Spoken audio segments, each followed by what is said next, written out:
Please note, in order to comply with YouTube policy, this free version of the audiobook has bedroom scenes redacted. If you would like to read the full text, please get the ebook or print version of the story. The incessant pounding on my heavy front door, which I painstakingly measured, cut, sanded, stained, and hung myself, is beyond annoying. Who the heck would be banging on my door at this hour of the evening, or any time for that matter? I stalk across my living room's wide plank wood floors, which I also transformed from tree to finished product. After I fling the door open and glare out over the threshold, 3 sets of huge, terrified eyes blink up at me. After a long moment of us staring at each other, it becomes obvious that they aren't going to speak, so I ask, "You lost?" The woman and both children startle at my gruff tone. Looking as nervous as the scarecrow trying to address the wizard, the woman licks her lips and takes a tentative step forward. She's tiny. Compared to me, anyway. The top of her head barely clears my chest. She has lush red hair and a light smattering of freckles across her nose. She'd be pretty if her 2 rugrats weren't hovering nervously behind her and ruining the look. If the kids weren't with her, I'd definitely let her warm my bed for the night. But children are a responsibility and hassle that I want absolutely no part of. Besides, having them right outside my bedroom door would keep us from being able to redacted, and I tend to make women redacted. It's not uncommon for redacted. In fact, that's my goal every time I redacted. Then I send her home so satiated that she doesn't even realize until she's gone that I just brushed her off. No. The redhead finally answers, but her voice comes out sounding scratchy. After clearing her throat and lifting her pert chin, she says in a steady, clear tone, We're not lost. "Well, you 3 are way out in the middle of nowhere, and I don't know you, so you'd better head back to where you came from before it gets too late for a woman and her kids to be out alone." I move to shut my door in their stunned faces, but the shaky voice of the little boy makes me freeze. Uncle Boone. Now it's my turn to blink blankly at them. My eyes move between the young boy and the teenaged girl. The baby pictures I have of them, that my brother Tanner mailed to me soon after each of their births, don't align with the half-grown humans standing before me.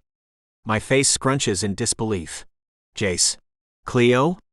All 3 heads bob in answer to my bewildered questions. The world spins before me as I try to make sense of this. I'd been trying to avoid thinking about any of them since receiving the news that my brother and his wife had been killed in a car accident. As reality begins to set in, I stumble backward. The woman rushes forward and places a cool hand on my forearm. Hey, are you okay? Maybe you'd better sit down. I nod numbly before turning and heading toward my large leather sofa. The trio hovers awkwardly in the open doorway, so I say in a harsher tone than I intend to use, "Well, are you coming in or not? You're letting all the cold air inside." The woman turns to retrieve a large rolling suitcase that was sitting behind her on the front porch and wheels it inside my home. The 2 kids follow her lead. They are each pulling a bag of their own. I scoff at the preposterous sight before saying, "If I didn't know any better, I'd think it looks like you guys are planning on staying for a while." The serious look the woman gives me as she sits down in the chair opposite me makes it obvious that she missed my significant sarcasm. The kids both move to stand in front of the blazing fire in my stone fireplace. As they warm their rear ends, they stare at me with enormous blue eyes that are so like Tanner's it almost takes my breath away. It suddenly hits me straight in the gut that I'll never see my older brother again. The responsible, wise, and caring man had always been my hero, even though I've spent my entire life being his exact opposite. Being secluded in the woods of Alaska makes it easy not to think about things going on at home, but having the real world show up at my cabin's front door makes it impossible to ignore. "You both look so much like your dad," I say in a voice that seems disconnected from me as I stare back at them. This probably isn't at all the way one is supposed to console a child after the loss of a parent, or worse yet, 2 parents. But I never claimed to be an expert in personal relationships, and I certainly didn't ask for these 3 to show up unannounced at my doorstep. The woman draws my attention back to her by asking, Didn't you get the certified letter from the estate attorney? "Mail runs a little slow up here," I tell her, which is the understatement of the year. But it was sent certified, she says, as if that means it should have been here at light speed. "I haven't been into town to pick up my mail in a couple of weeks," I explain. Jace's eyes go even wider just before he says, "You have to go pick up your mail?" Ours gets brought right to our house every day except Sunday. We don't have a house anymore. Cleo, the sullen teenager, reminds her little brother with downcast eyes. The brightness immediately disappears from Jace's gaze, as he mumbles. Oh right. Needing to turn my attention away from the sad kids, I look at the beautiful redhead and ask, "Are you their new guardian?" Her eyelashes flutter rapidly, as if she isn't quite sure how to respond. Eventually, she says in a somber voice, No, I'm not their new legal guardian. You are.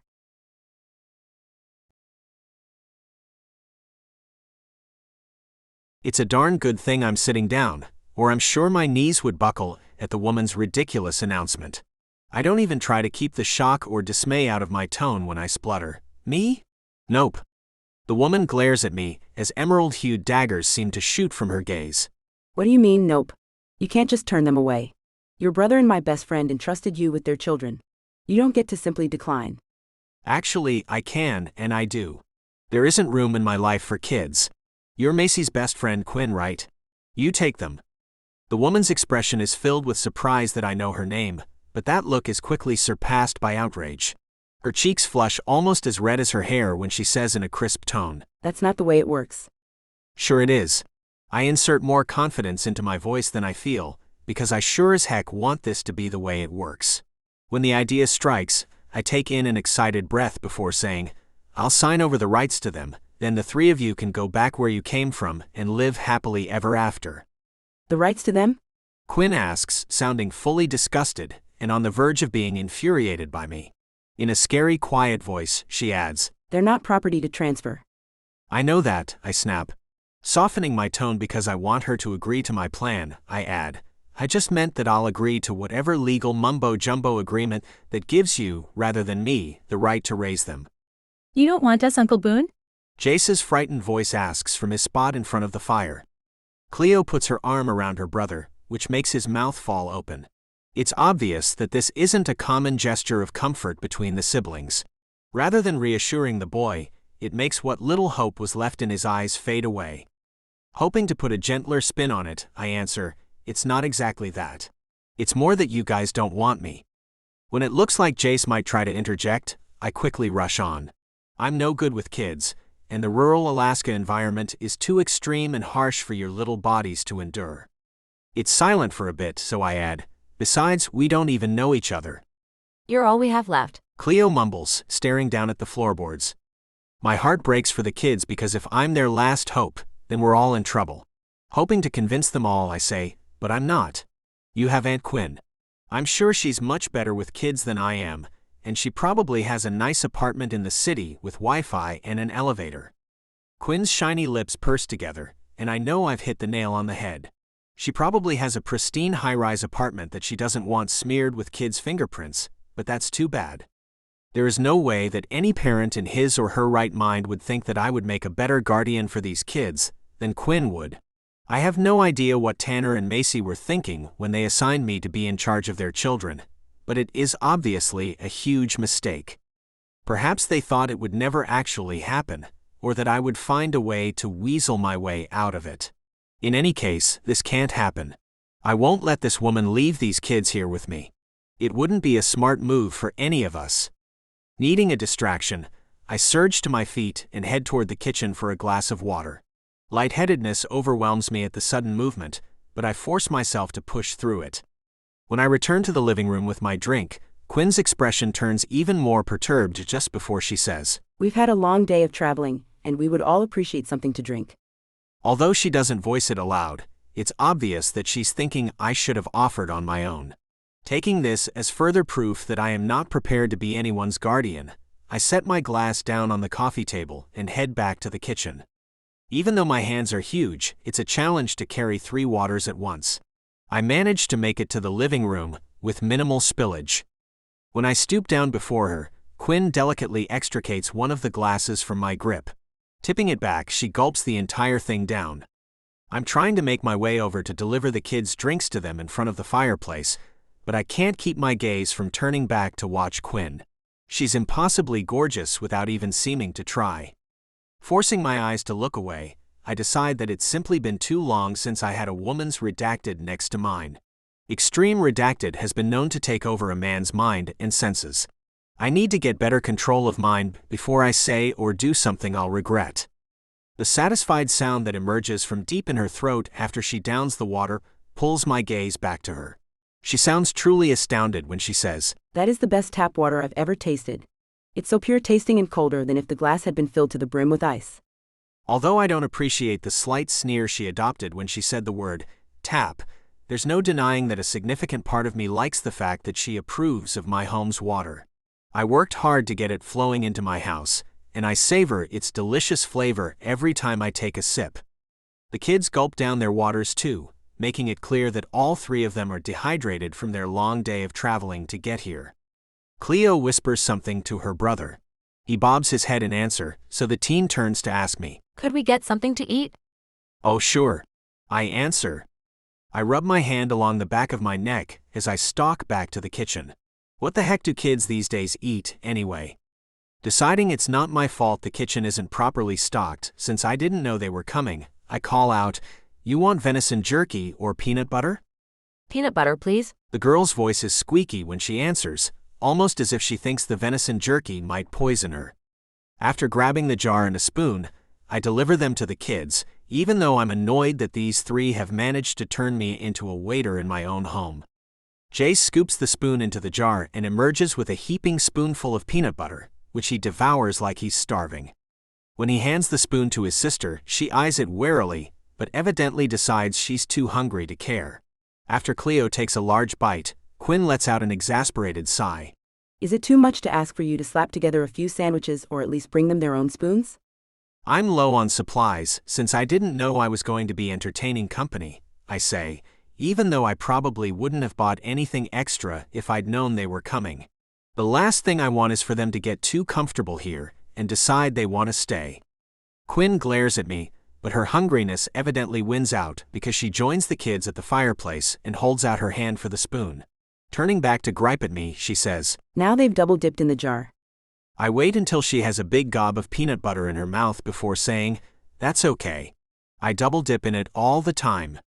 Both females' expressions look thoroughly disgusted by this news, but Quinn is the one who lets out an appalled, "You." I shrug my shoulders before saying, "I'm not used to having to share it." "Or anything else, obviously." Quinn says primly. "Actually, I share my bed with a beautiful, warm female every night," I inform her. Quinn quickly masks her expression into one of indifference, but not before I see the flash of annoyance arise on her face. Rubbing my beard and giving her a knowing grin, I decide that having her here temporarily might not be all bad.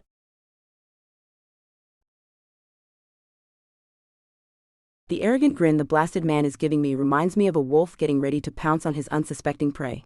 There is no denying that Boone is gorgeous and built, but there is no way I'm letting him have his way with me. He is the epitome of the love him and leave him type of guy that I avoid at all costs.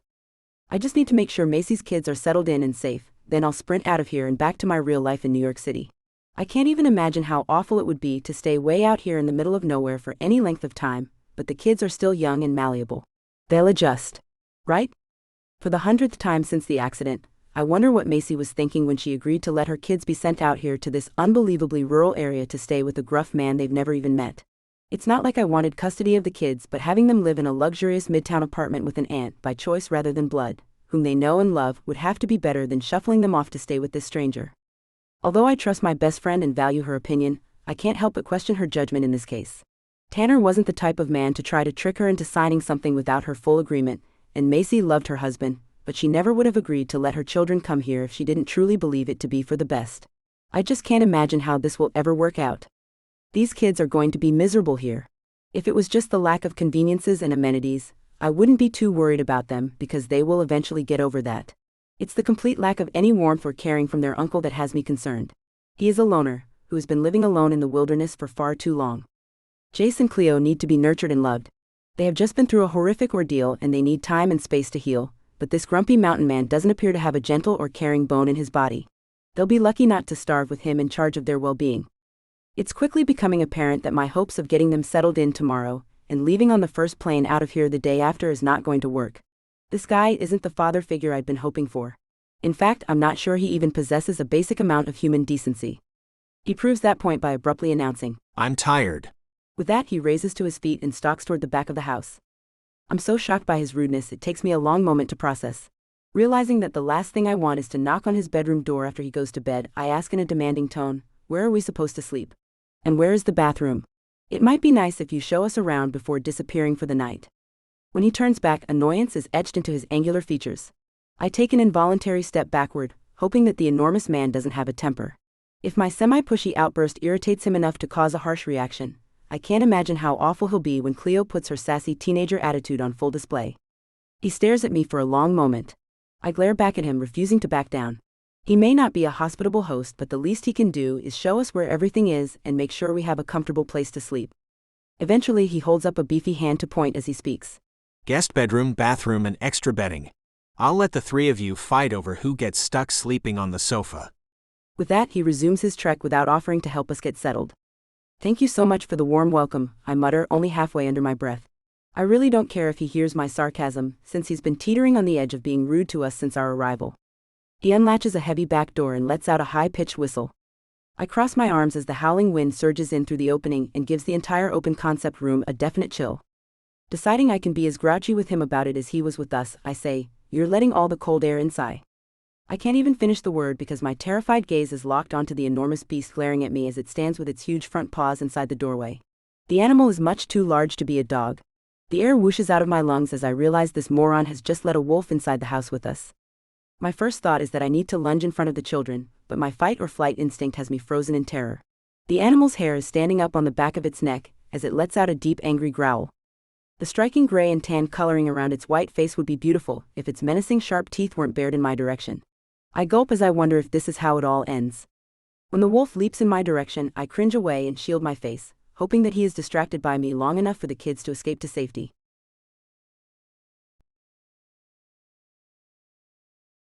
It's as if the entire scene is playing out before me in horrific slow motion.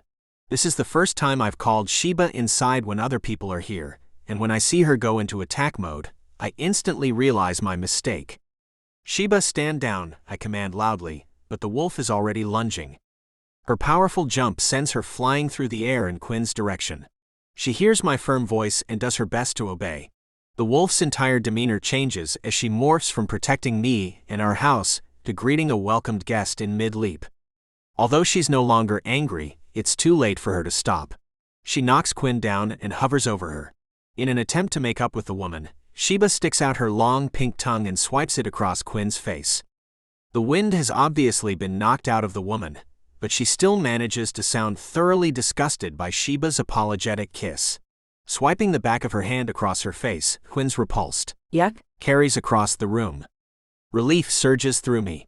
If Quinn feels good enough to complain, she obviously wasn't hurt too badly from the fall. For a brief moment, I'd been truly concerned that Sheba might hurt the woman. I tried telling myself that I just didn't want to have to nurse her back to health, but there is no denying that my blood iced with terror when I thought Sheba may not hear my command in time to stop the attack. In full friendly mode now, Sheba straddles Quinn and wags her tail back and forth. We don't get a lot of visitors up here, so I'm glad to see her react so appropriately to the intrusion. "Get this beast off me." Quinn snaps at me from where she landed flat on her back. "Sheba, come," I say firmly. The wolf immediately obeys my command as she moves gingerly, being careful not to step on Quinn. Once the huge animal sits obediently by my side, Quinn sits up and glares at us. In an accusatory tone, she asks, "You have a wolf for a pet?" I nod, reaching down to scratch the side of Sheba's neck. The animal leans into my leg and groans at the attention. I saved her from a trap when she was just a pup. The pack had abandoned her, so she adopted me as her alpha. We've been family ever since. Quinn's expression softens as I speak, even though she quickly tries to cover it. In a prim tone she says, "Well, it's obviously not safe for her to be around the children." "Why not?" I ask, truly perplexed. Quinn screws her face up into a look of perturbed disbelief, so I add, "Now that she knows I've welcomed you in, Sheba will protect all three of you with her life." "How do you know that? What if she flies off the handle again and attacks one of the kids?" "She won't," I say confidently. At Quinn's eye roll, I add, "I trust this animal more than 99.9% of the humans I've met." "Not surprising. You don't exactly have a natural way with people." Quinn says in a dry tone. It's tempting to point out that my lack of social graces is a good part of the reason I moved to the middle of nowhere, Alaska, and that I didn't ask her or these children to come here, but catching a glimpse of the kids' frightened faces stops me. Instead of snapping back at Quinn, I ask them, "Would you like to meet her?" Cleo shakes her head back and forth vehemently, but Jace takes a tentative step forward.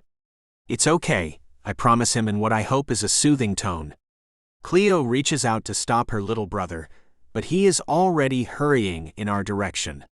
Sheba stiffens and bristles at his abrupt approach, so I say in a calm voice, "Easy, girl." The wolf immediately relaxes, trusting my judgment completely. Jace stops in front of us.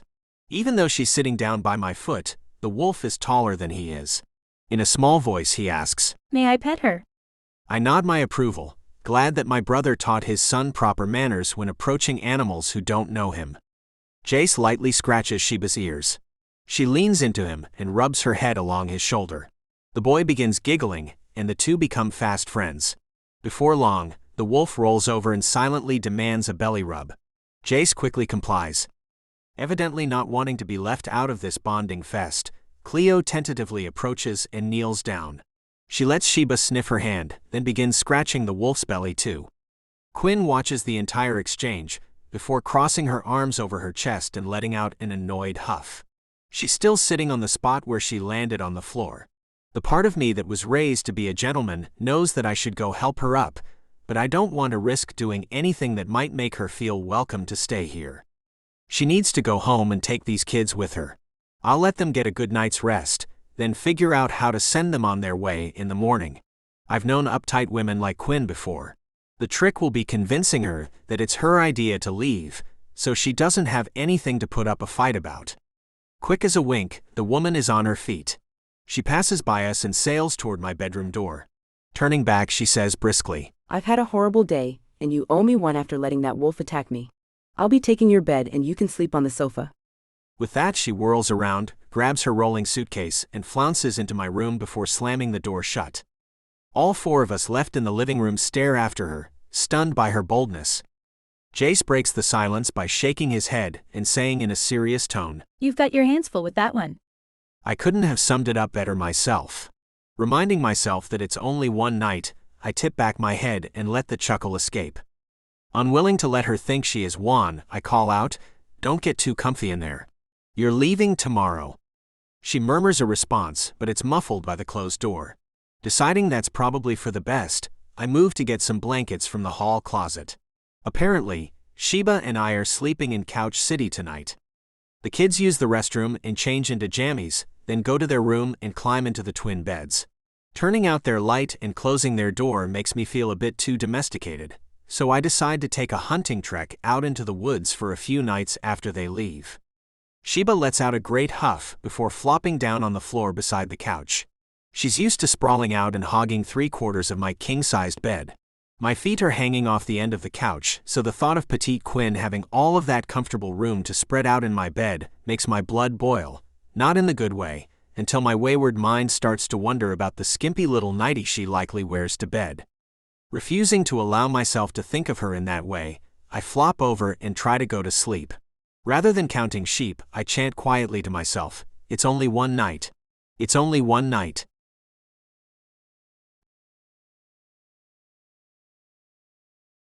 The smell of something fresh, hot, and delectable wafts into the bedroom from the kitchen and wakes me up. Even I have to admit, waking up every day to a hunky, masculine mountain man making breakfast for me wouldn't be the worst thing in the world.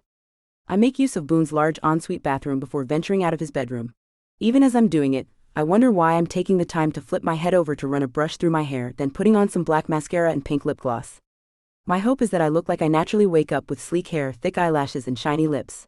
Although I don't want to look like I'm trying to impress the brute of a man who lives here, I simply feel my best when I look polished. When I emerge from the bedroom, Boone has his back turned in the kitchen as he removes a tray of delicious-smelling hot and flaky biscuits from the oven.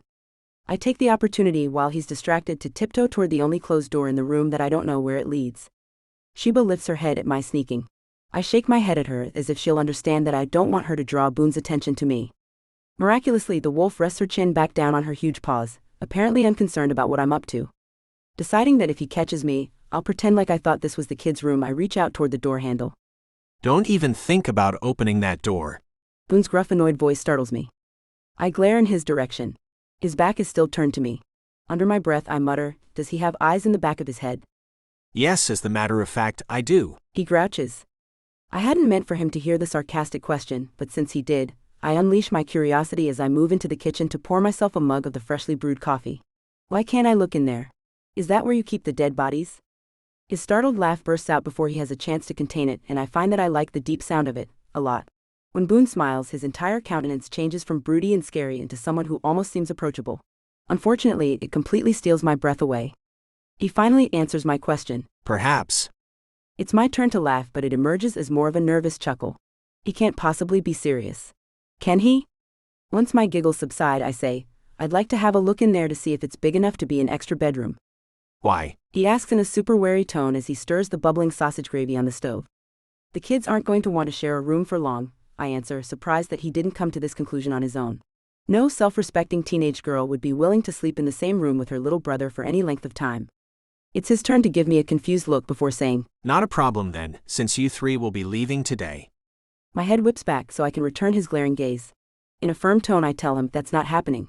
I'll be leaving once I'm sure the two of them are safe and settled in. They'll be leaving after they turn 18. Oh no. You're taking them with you. His expression looks almost amused, but his tone is firm. No, I'm not, I say just as adamantly as I stretch to remove 4 plates from the top shelf of one of his cabinets. The entire kitchen needs to be reorganized so the kids can reach the important items. It's obvious the man set it up without giving a thought to the height limitations of anyone else that might eventually be living here. His gaze darts to the gap between my shirt and pants that reveals a section of my abdomen as I reach for the plates. Just as quickly he looks away, leaving me wondering if I imagined his desirous gaze at my bared skin. But I made breakfast to send the 3 of you on your way. His tone is filled with disbelief that his bribe isn't working. The kids emerge from their room looking sleep-rumpled and adorable. They shuffle to the kitchen and carry the silverware and juice glasses I've set out on the counter to the solid wood kitchen table. Boone looks thoroughly perturbed. I'm uncertain if it's because I have informed him that he's keeping the kids, or if he doesn't like me making myself at home in his kitchen. It's probably a mixture of both, but that's too bad. I take the plates to the table and return for my coffee mug as Boone sets the steaming pan of gravy on a hot pad on the table. We may not get along worth a darn, but there's no denying that we are already a well-oiled machine in the kitchen. When Boone brings the cookie sheet of biscuits, he says, "Hey Cleo, heads up." He barely gives the girl a chance to look up before lobbing a hot biscuit in her direction.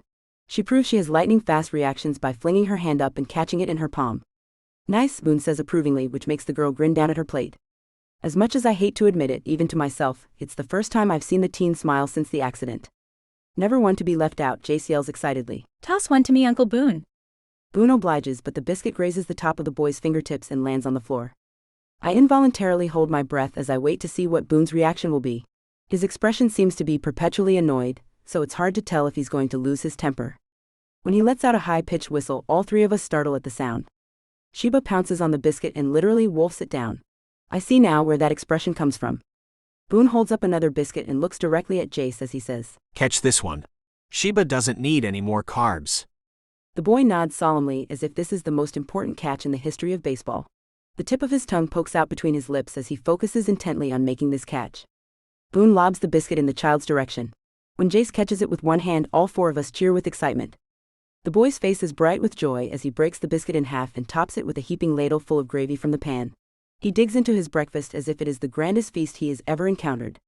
My gaze darts to Boone as he picks up another biscuit and aims it at me.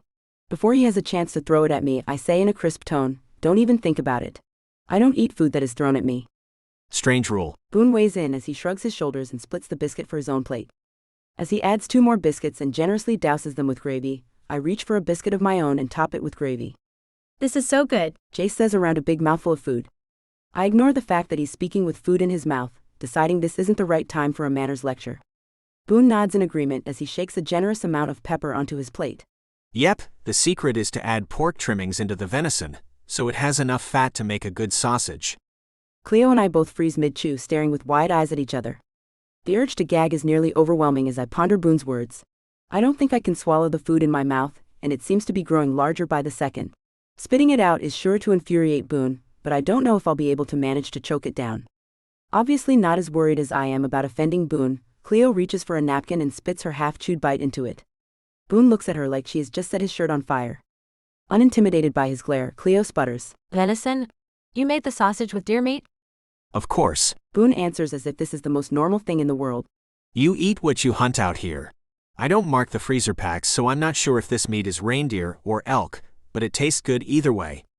At this revelation, Jace sets his fork down and gives Boone a wide-eyed stare too. Oblivious, the man goes back to shoveling food from his plate into his mouth. In a quivering voice, Jace asks, Reindeer? Like Santa's reindeer? Boone looks up from his plate. His questioning gaze darts to me, but I shrug my shoulders, uncertain how to help him out of this mess. Eventually, he says, Nah, I don't think it was one of Santa's reindeer, bud. You don't think? The boy's voice is no longer tentative. He sounds outraged and on the verge of a full-blown hissy fit. His frantic gaze finds his sister before he says, Santa will never visit me again if I ate Comet, Cupid, or... He pauses as his eyes go as wide as 50-cent pieces before he adds on a wail. What if it was Rudolph? It's not any of them. Cleo quickly reassures him with complete confidence in her tone. It's obvious by his hopeful gaze that he wants to believe her but isn't sure if he should, so she continues. Turning to Boone, she asks, You only hunt here in Alaska, right? At his nod, she looks back at her brother to say, See? Santa's reindeer live all the way up at the North Pole, so it's definitely not one of his.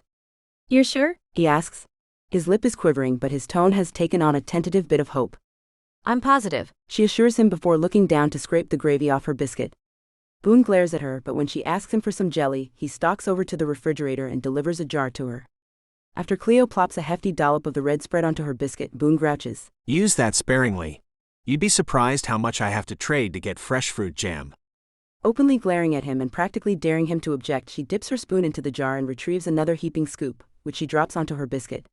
His teeth are clenched, but I could swear his eyes are sparkling with amusement when he says to no one in particular, What time are you guys leaving this morning?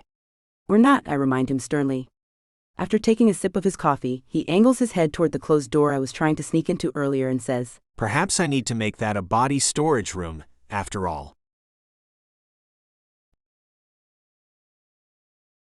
Deep down, I know it's not funny to even joke about murdering the annoying trio who ruined my peaceful existence, but part of me enjoys the shocked looks on their faces. It's not like I would actually do it, but it will be easier to keep them in line if they're at least a bit uncertain about me. The rest of our meal is spent in blissful silence. When Quinn walks over to scrape her uneaten gravy into Sheba's bowl, the animal laps it up. The kids follow Quinn's lead, so I glare at all three of them before saying, We don't waste food up here. Ever. We didn't waste it. Quinn snaps back. Softening her tone a tiny bit, she adds, Sheba needs to eat too. She eats the parts of the animal that I don't want, I gripe. Quinn's face takes on a disgusted expression, but she refrains from commenting. As soon as Sheba finishes, she walks over to shove her head up into Quinn's hand.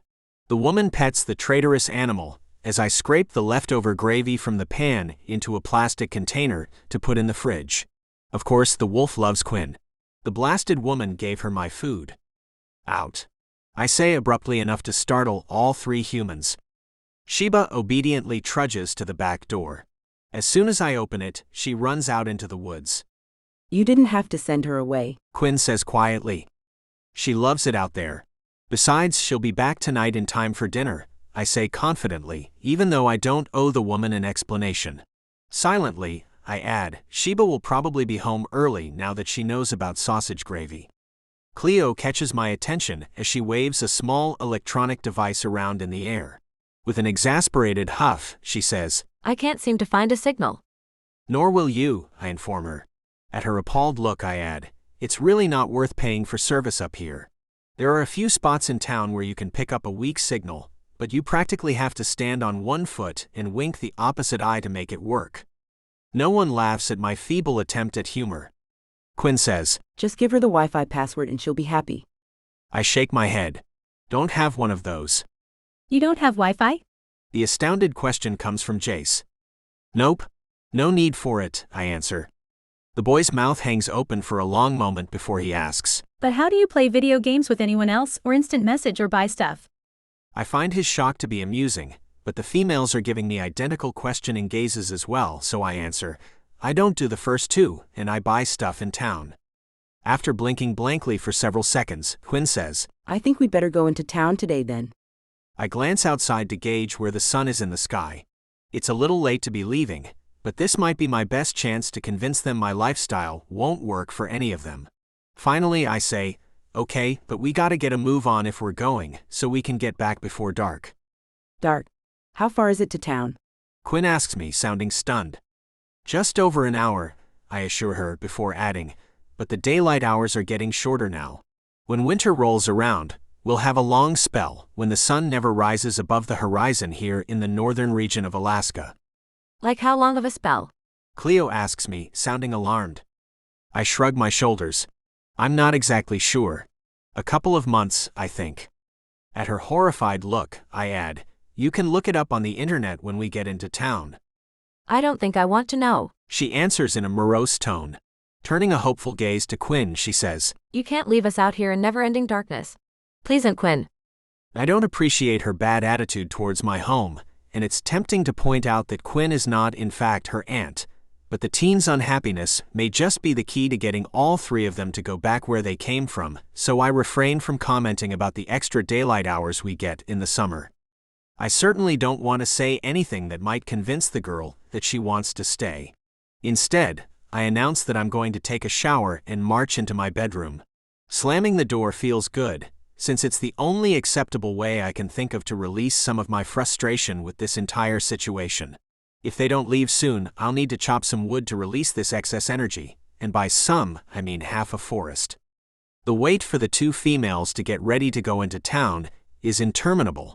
Jace and I have been dressed and staring at each other for what seems like hours.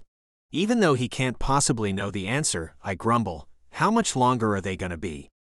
The little boy shrugs his shoulders and sounds like a much older man when he mutters in a frustrated tone. Women? I can't help but smile at the precocious child. Not wanting my amusement to overtake my annoyance, I yell toward the closed doors, we're burning daylight hours. If we don't leave soon, we aren't going to be able to go to town today. Both females ignore me, even though I know they must have heard my bellowing.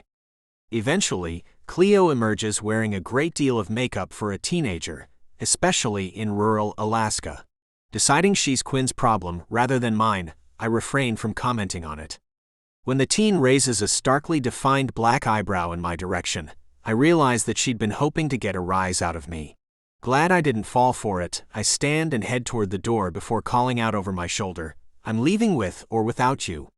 The kids hustle behind me, but there's no sign of Quinn. It makes me wonder if she's calling my bluff, since she probably knows that I don't actually want to take these two anywhere on my own. Letting out a frustrated huff of air, I slam my trusty red truck into reverse and fling gravel in my haste to follow through on my threat of leaving Quinn behind. It dawns on me then that she's likely happy to stay alone in my house, so she can snoop. We probably won't make it out of the driveway before she's inside the room I asked her not to go in.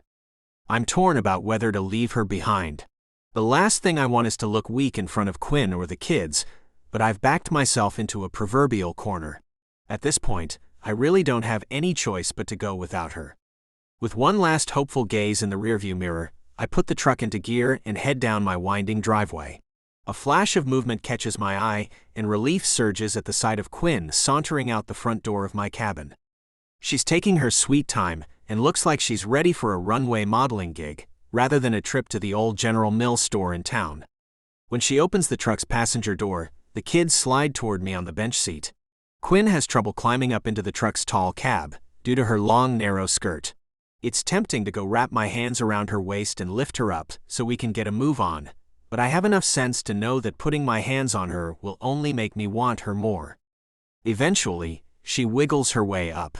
After lifting a hip to get her door closed, she says, Phew, this truck cab is a tight fit, but we're all in.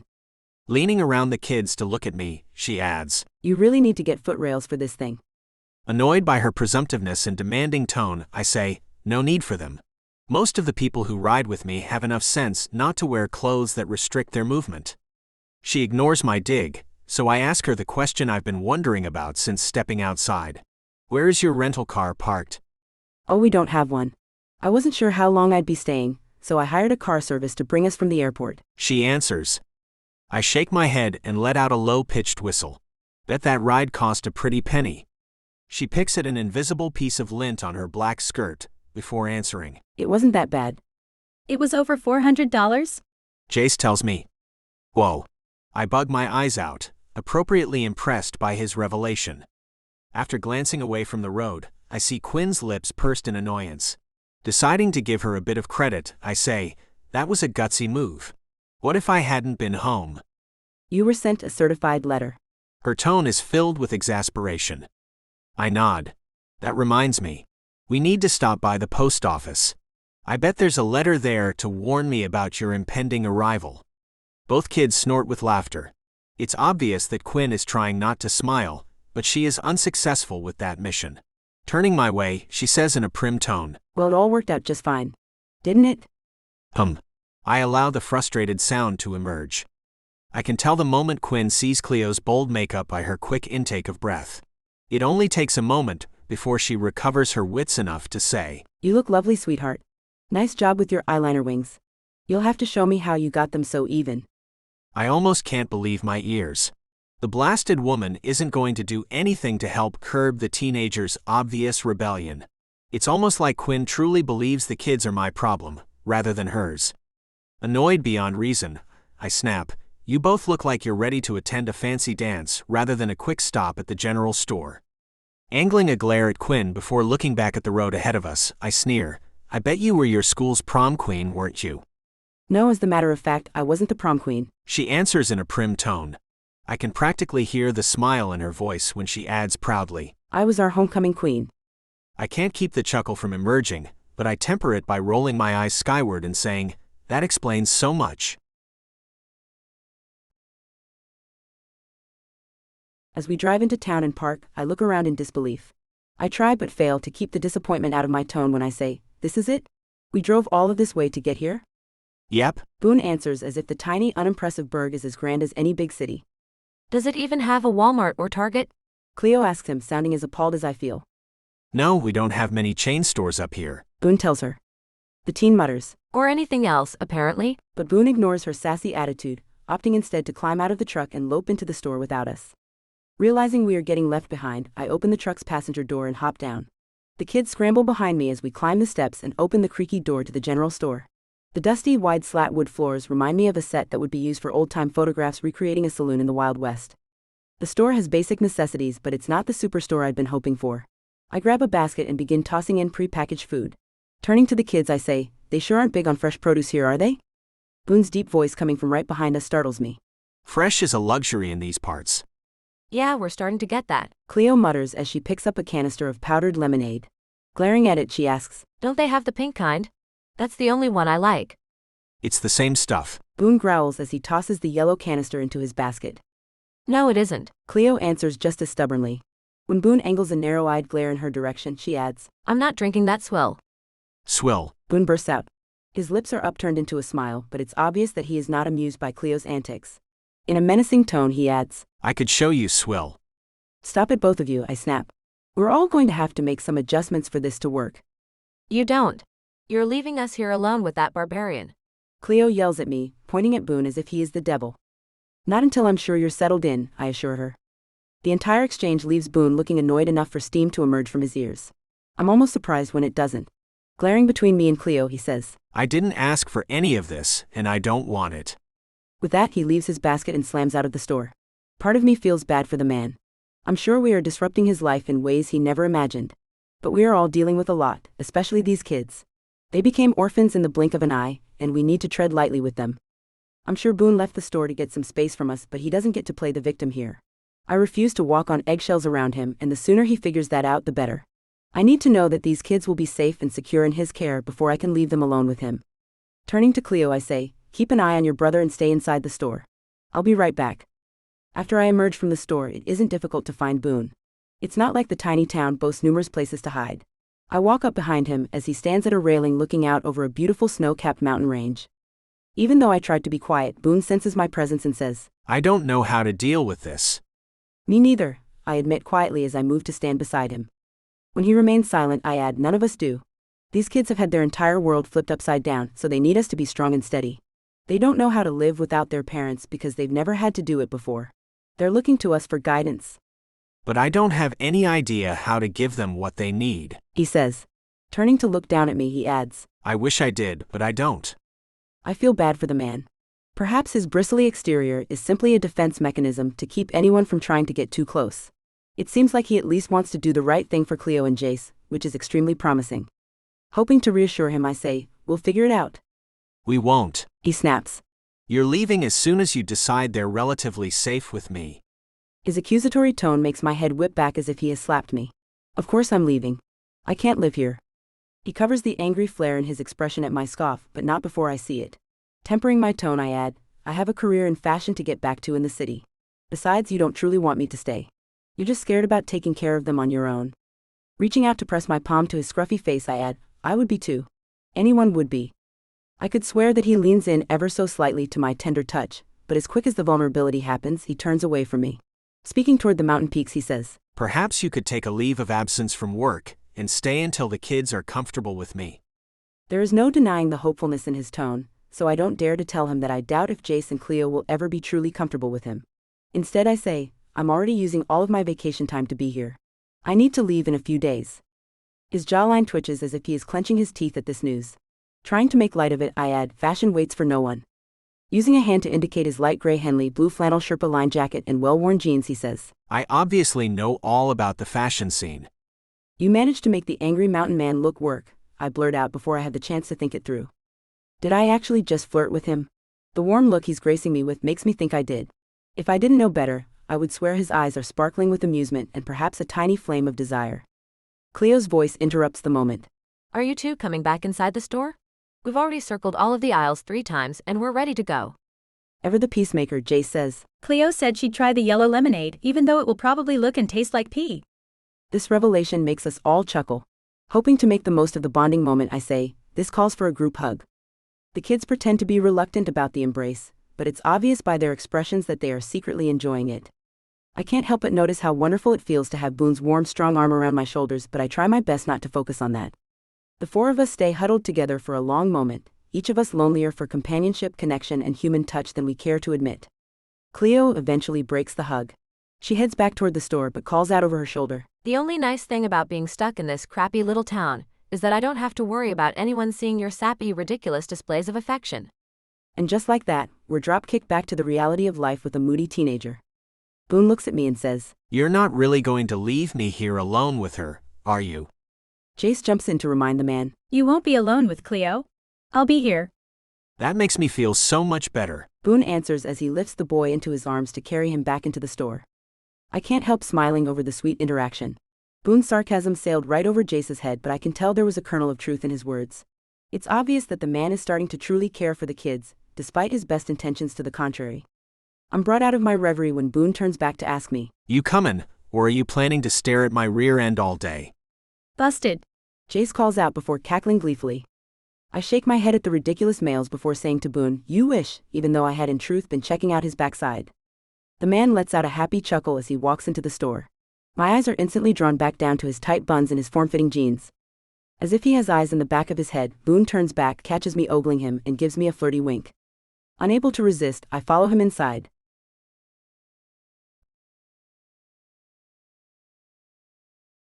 The rest of our visit to town is uneventful. I can tell that both females are spectacularly unimpressed with the local amenities, but there isn't much I can do about that. On the drive home from our supply run, Quinn stares out the passenger window, watching the gorgeous scenery pass by. I can't help but hope that she finds it as awe-inspiring as I do. Even after all of these years, it still takes my breath away. When she sucks in a deep breath, I quickly turn her way to see what's wrong. Her eyes are wide with excitement when she asks, Are there sea otters here? Turning my attention back to the road, I answer, They are found more often along the southern coastline of Alaska. At her disappointed look, I add, But we have plenty of other local wildlife up here. Yeah, but I've always loved sea otters. They are so cute when they swim on their backs and use their little hands. Her voice has taken on a faraway, dreamy tone that is absolutely adorable. They have hands? Jace asks her with disbelief edging his tone. Well, they use their little paws like hands. She explains. When I glance over, I see that her eyes are alight with joy when she continues. At the zoo, I saw a couple of them that were floating and sleeping on their backs while holding hands so they wouldn't drift apart. It was the cutest thing ever. Even Cleo sounds impressed by this when she asks, Really? Yep. They look so soft and cuddly. I bet it would be wonderful to have one as a pet. I have to jump in at this point. They are wild animals and aren't meant to be pets. Oh, but wolves are? Quinn asks me pointedly. There is no denying that she has me on this one, so I merely mutter, "That's different." She chuckles, likely knowing she has won this round, but lets it go without further conflict. When we get home, everyone helps carry in the supplies and put the groceries away. How about if we make pizza for a late lunch, early dinner? Quinn suggests, which both kids readily agree to. Normally, I hate having anyone underfoot in the kitchen, but Quinn and the kids blend in seamlessly. Cleo and Jace set the table. Quinn makes a pitcher of lemonade and pours it into glasses, and I assemble the pizza. Once the timer goes off, I retrieve the piping hot pizza from the oven and bring it to the table. We all dive into it like starving people. The table is quiet until Cleo squints her eyes and takes a tiny sip of her yellow lemonade. Grinning at her dramatics, I say, "Tastes just like the pink powder, doesn't it?" No, not at all. She answers, holding firm to her ridiculous belief that they are truly different. "Well, pink lemons are hard to find up here," I quip. Everything is hard to find up here. She shouts. The teen storms to her room and slams the door, practically giving us all whiplash with her mood swings. Unsure what happened, I ask, "What did I say?" Quinn places her cool hand over mine and says in a reassuring voice, She's just being a teenager. She's going through a rough patch, but she'll come out of it. "When?" I ask, hoping the answer will be sooner rather than later. Quinn shrugs her shoulders before answering, Eventually. Great. Jace mutters, making us all chuckle. The rest of our meal is spent in silence. Cleo's abrupt departure and absence from the table has put a definite damper on our spirits. As soon as I finish, I stand to take my plate to the sink. After rinsing it off, I point to the closed door I've asked them not to enter and say, "I'll be in there. Don't bug me." I can feel both sets of eyes watching as I stalk across the room. After opening the door just wide enough for me to slip inside, I close it behind me. Quinn had leaned back in her chair, trying to catch a glimpse inside the room, but I hadn't given her enough of a view to figure out what I keep in here. Deciding it's best to keep it a surprise anyway, I get to work on my big idea. The rest of the day, and most of the evening flits by in a blur. I always lose track of time when I get into the zone with a project. As I hold up the piece in the beam of the table lamp, I turn it from side to side, admiring it from all angles. It's one of my best creations yet, and I can't wait for Quinn to see it.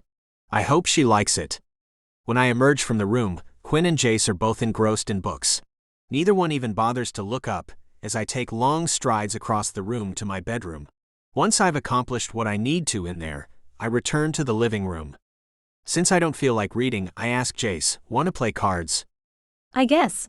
I'd been hoping for a more enthusiastic reaction, but I'm sure it's better than what I'd get from asking Cleo the same question.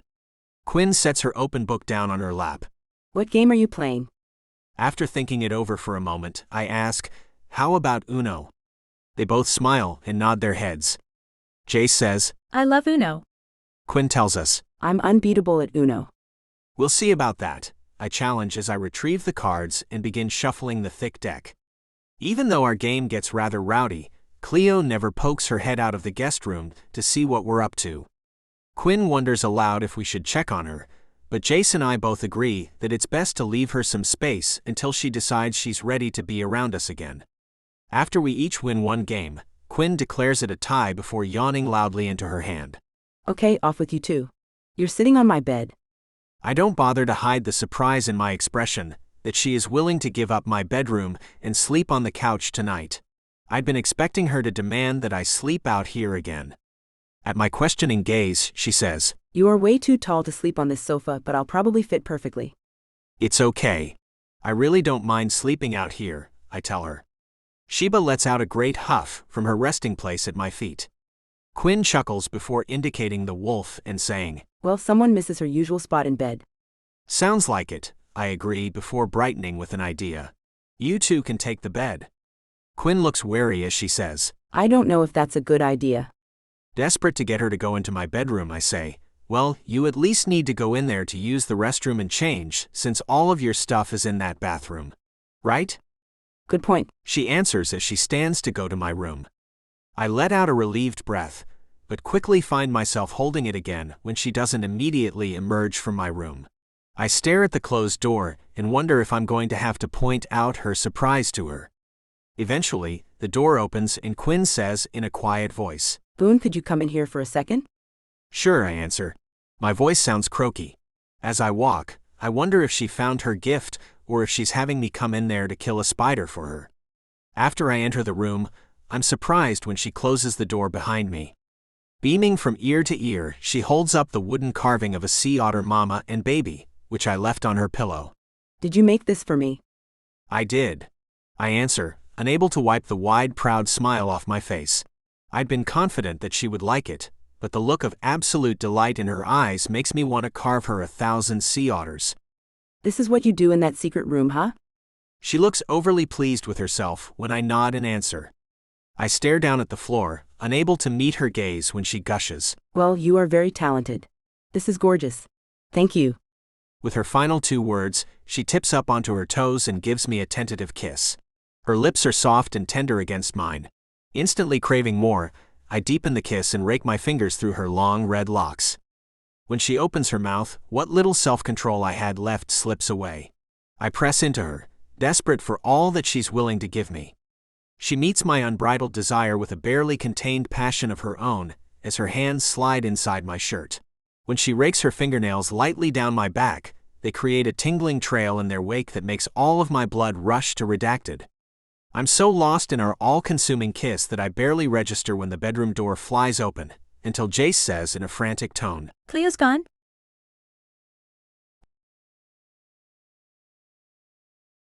What do you mean she's gone? I ask. My voice comes out in a high-pitched, frantic squeak.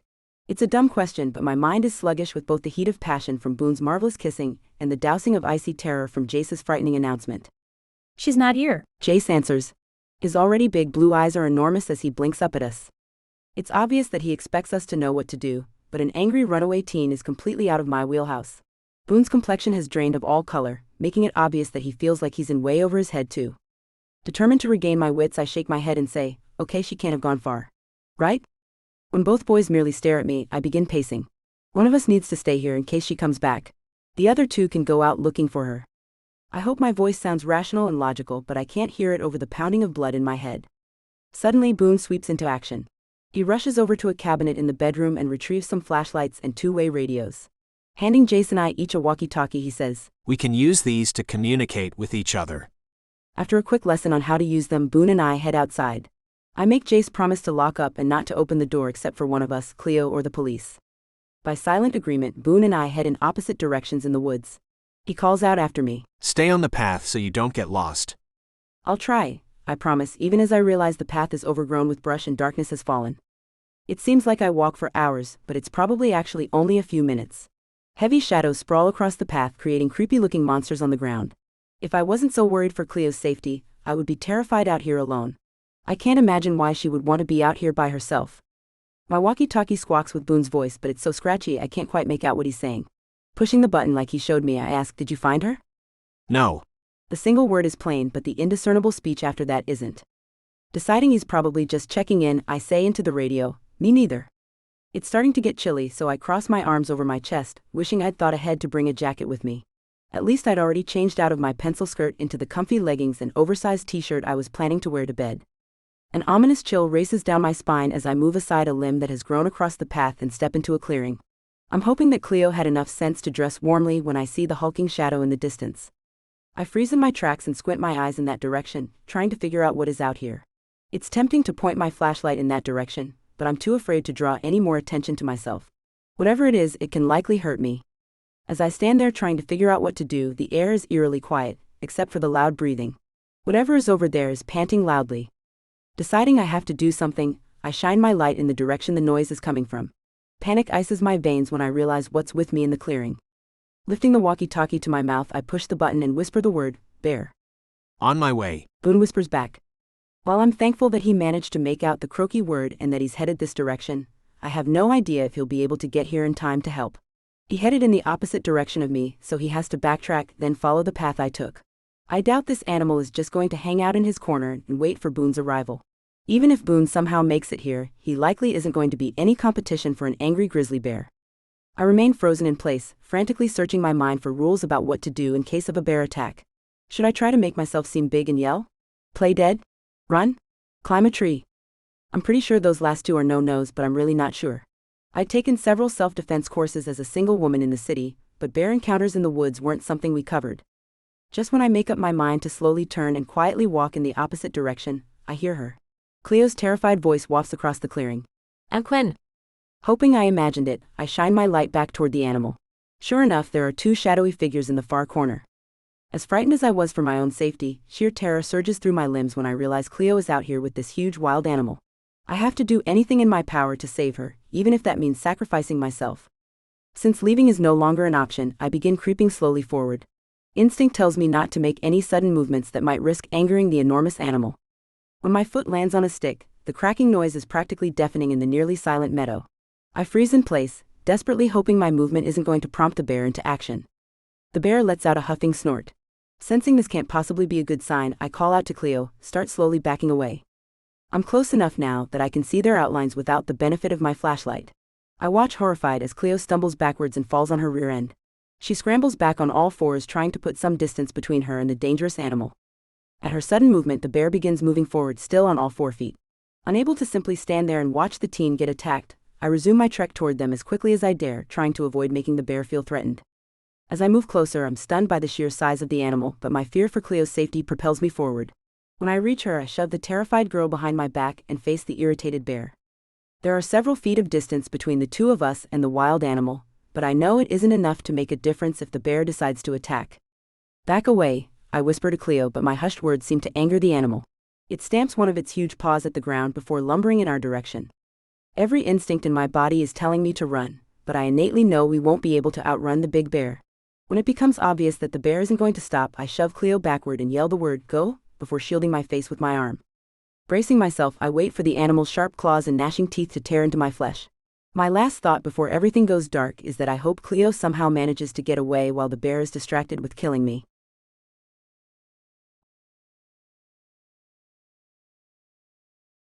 When I sprint into the clearing, it doesn't take long to realize that Quinn and, to a lesser degree, Cleo are in an extremely dangerous situation.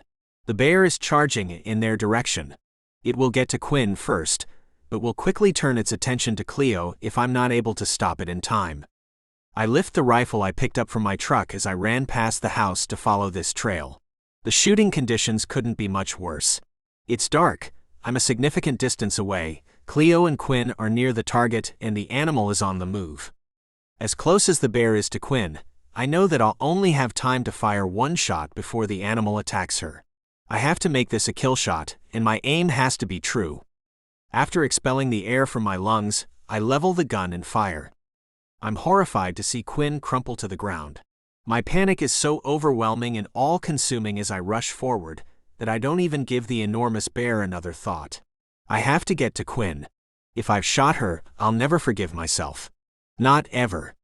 When I draw near, I'm surprised to see the large animal on the ground.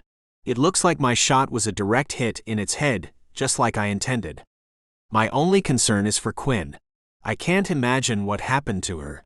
Did the bullet somehow ricochet and hit her? I kneel beside her to assess her injuries, but come up dry. My hands rove over her as I try to figure out where she's bleeding. As I feel for a pulse at her neck and angle my head around to listen to her breathing, she begins to wake up. Gazing down at her, gratitude and relief that she's okay nearly overwhelm me. Her eyelashes flutter in confusion just before she asks, "Did the bear kill me? Am I in heaven?" "No, sweet lady, you're still stuck here on earth with us mere mortals," I answer, cupping her soft cheek with my palm. Her eyelids seem heavy, so I try to get her to focus before she passes out again. "Where does it hurt?" "I haven't found your injury, but we need to stop the bleeding before I carry you out of here." "Bleeding?" Her eyes widen in alarm. Sounding as confused as I feel, she asks, "I'm bleeding?" "I assume so," I answer. Her eyebrows pinch together, so I explain further. "I shot at the bear and you both went down." Understanding dawns in her expression just before she says, "Oh, I probably just passed out. I do that sometimes." Her flippant explanation irritates me. "And you didn't feel the need to mention that? I've never been so frightened in my whole life." As I run a hand through my hair, she grins up at me. "You care about me?" Since it was posed as a question, I answer, Of course I do, more than you can imagine. The last part slipped out without my express permission, but it is the truth, and it is out there now, so there is no point in trying to deny it. I care about you too, She says in a dreamy voice, and I wonder if the fear of her imminent death has somehow made her loopy. Cleo shifts nervously behind us, so I turn to ask the girl, "Are you okay?" I'm fine. She answers me quickly, before asking tentatively, Is Aunt Quinn all right? "I think so, but we need to get her home," I respond. Turning my attention back to Quinn, I ask, "Think you can stand up?" Sure. She mutters, but then she sits up too quickly, and her body sways as if her world is spinning off its axis. At my concerned look, she says, Just give me a minute. The dizziness will pass. She sits with her head hanging between her knees, taking deep breaths for a long while. When she finally looks up, I shine my flashlight at her, and am happy to see that her eyes are clear and the color has returned to her complexion. When she gets a look at the dead bear just a few feet from her, she says, Whoa. That could have been me if you didn't come when you did, Boone. Thank you. The sincerity rings through in her voice. Not wanting to get emotional, I shrug it off as if it is no big deal. Of course. Anyone would have done the same thing. I don't think so, She says as I reach out to help her stand. Once I make sure she's truly steady on her feet, I thumb the bear and say to them, "I'll take care of this tomorrow. We probably should head home before we encounter any more local wildlife." Cleo gives an exaggerated shudder before saying, I never thought I'd be so happy to return to your house, Uncle Boone. I chuckle, knowing the backhanded compliment is probably as close to being kind as the teenager gets. After I radio Jace to let him know we are safe and heading home, Cleo and I flank Quinn's sides and place our arms around her. The woman puts up a fuss, indicating that she's fine to walk on her own, but quickly drops it and lets us help her. When we get to a narrow place in the path, Quinn insists that she can handle it, but I'm not willing to let her go. Instead, I sweep her into my arms and carry her. This time, she doesn't even pretend to object. When she rests her head on my broad shoulder and lets out a contented sigh, I realize I'd be willing to carry this woman anywhere. After the house comes into view, Cleo turns to say in a sincere tone, I'm really sorry for running away. It was a stupid move. "Don't ever do anything like that again," I growl. I won't. She promises. Giving us a lopsided smile, she adds, That's the most scared I've ever been in my whole life. I won't do anything like that again anytime soon. "Never," I remind her, not caring that my voice is overly gruff. Cleo nods her head before agreeing. Never. When we enter the house, Jace runs over for a group embrace. Shocking us all, Cleo says. This is actually starting to feel like a real family. With that, she breaks away and tells her little brother. Come on, Squirt. Let's give Uncle Boone and Aunt Quinn some privacy. After the kids close the door to their room, Quinn says, I need to take a hot, steamy shower to wash the forest grime off me. Me too, I say. Knowing that all of her shower supplies are in my bathroom, I offer, you take yours first. Just let me know when you're done. Okay? Sure. She answers automatically. Turning back to look over her shoulder, she offers in a sultry voice. Unless you want to redacted. My mouth falls open in surprise, but I don't even have to think about it for a second. My feet are already moving to follow her when I answer, absolutely.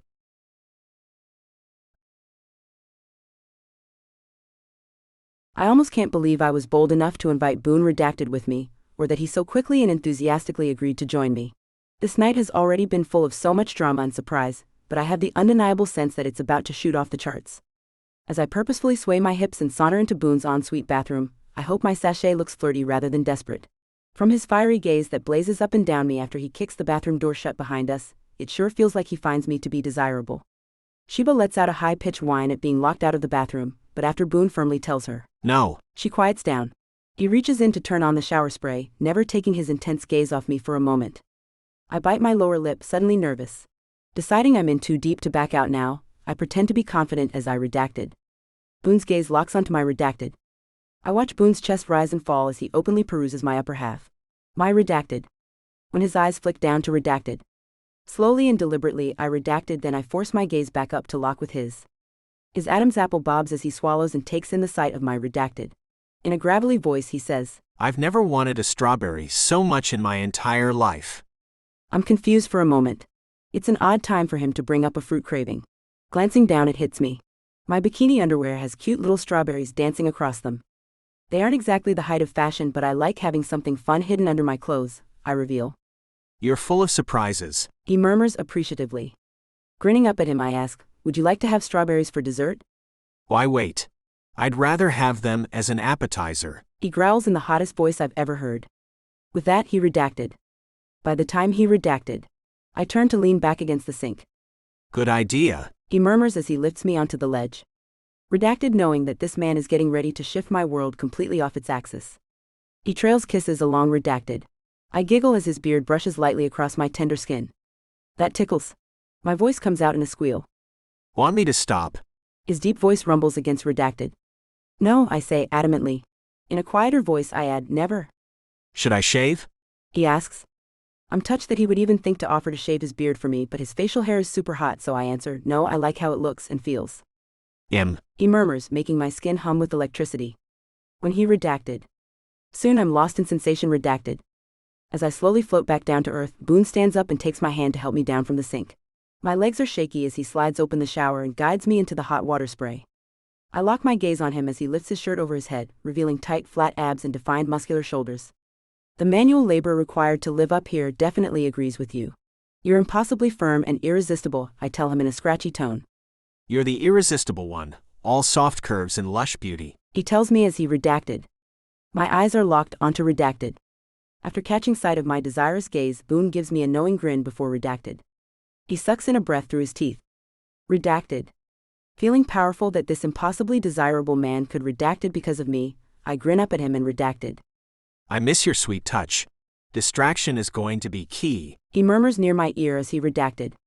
I tip my head back to get my hair wet, while he squeezes a large dollop of my coconut-scented shampoo into his palm.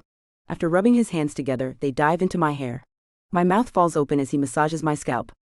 His tender touch feels better than any shampoo service I've ever received at a fancy salon. Practically delirious from the marvelous sensations he's creating, I murmur, I never knew that washing my hair could be so sensual. Just wait until I redacted. He whispers, making anticipation and desire swirl together deep in my abdomen. Once he rinses my hair, I turn him around to give his head the same treatment mine just received. He has to bend down for me to reach. When I use my short fingernails to scrub the luxurious coconut shampoo in, he groans and says, Wow, that really shouldn't feel this good. I chuckle, knowing exactly what he means. When I finish, he stands tall under the spray to rinse the suds away. I lean forward to grab my bottle of conditioner. The movement causes my redacted. He stills at the connection and takes in several deep, quiet breaths. Enjoying his strong reaction to me, I shake the bottle vigorously, making sure my redacted. You're torturing me on purpose. He accuses, but his lips are curved up and his eyes are dancing with amusement. Fluttering my eyelashes in an exaggerated manner, I ask in an innocent tone, whatever do you mean? I mean that you are absolutely irresistible. He growls before leaning down and crushing his lips to mine. We redacted as we kiss deeply. Our arms are wrapped tightly around each other as if we can't get close enough to one another. I've never experienced this kind of all-consuming attraction to anyone. Boone's sizzling touch on my redacted awakens desires in me that I've never felt before. It's intoxicating and terrifying. When he grabs the bottle of masculine-smelling body wash and squeezes some onto my redacted. We're barely rinsed when Boone croaks out the words, I can't wait any longer. I nod my head in full agreement. He shuts off the water as I climb out of the tub. When I reach for a thick towel, he says, No time for that. Without awaiting a response, he scoops me into his strong arms and carries me to his bed.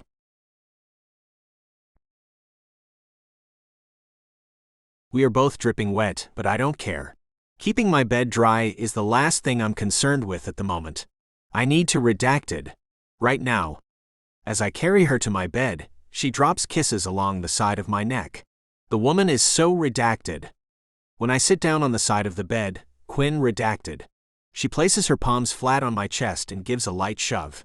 I gladly fall back and gaze up at the woman of my dreams as she redacted.